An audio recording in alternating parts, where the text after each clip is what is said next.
ہمیں اپنی جو انڈسٹریز اس وقت مشکل کا شکار ہیں ان کو بھی ریوائیو تو کرنا ہے، اور ان کے لیے کوئی ایک حل سستی بجلی یا سستی گیس کی صورت میں سوچنا تو پڑے گا، یا پھر ہم انتظار کریں کہ جب ہم پورا کا پورا سستے بجلی کے ذرائع حاصل کرنے میں کامیاب ہو جائیں گے، وہ سولر پر شفٹ ہو جائیں گے، اس کے بعد شاید ان لوگوں کو کوئی سستی بجلی یا سستی الیکٹریسٹی ان کو میسر آ سکے۔ کوئی ایک حل تو ان کا بھی نکالنا پڑے گا نا، شارٹ ٹرم سولوشن کوئی اس وقت نظر نہیں آ رہا ہے۔ جی حل بالکل نظر آ رہا ہے، اس پہ عمل درآمد نہیں ہو رہا۔ اچھا، یہاں پہ میں ہمیشہ سے کہتا ہوں کہ بجلی کے سیکٹر کے اندر جو بیماری کی علامات ہیں ان کو دبانے کی کوشش کی جا رہی ہے۔ جو بیماری کا علاج ہے وہ نہیں کیا جا رہا۔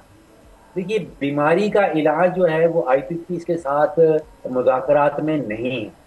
بیماری کا علاج بجلی کی چوری کو روکنے کا ہے۔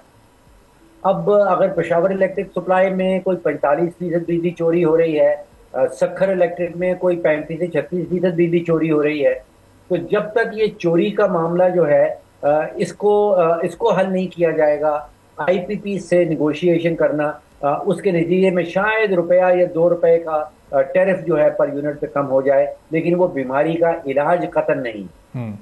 بیماری کا علاج اس میں بھی ہے کہ حکومت جو ہے وہ ہر قسم کے بزنس ایکٹیویٹیز سے جب تک نہیں نکلتی تو وہ جو کاسٹ آف ڈوئنگ بزنس کا آپ ذکر کر رہے تھے وہ نیچے نہیں آ پائے گا۔ حکومت کا کام حکمرانی کرنا ہے، حکومت کا کام پورے ملک سے بجلی خریدنا اور پھر اسی بجلی کو واپس صارفین کے پاس بیچنا، اور اس خرید و فروخت کے درمیان کوئی 600-700 ارب روپے کا نقصان کر ڈالنا، یہ تو سسٹینیبل نہیں ہے۔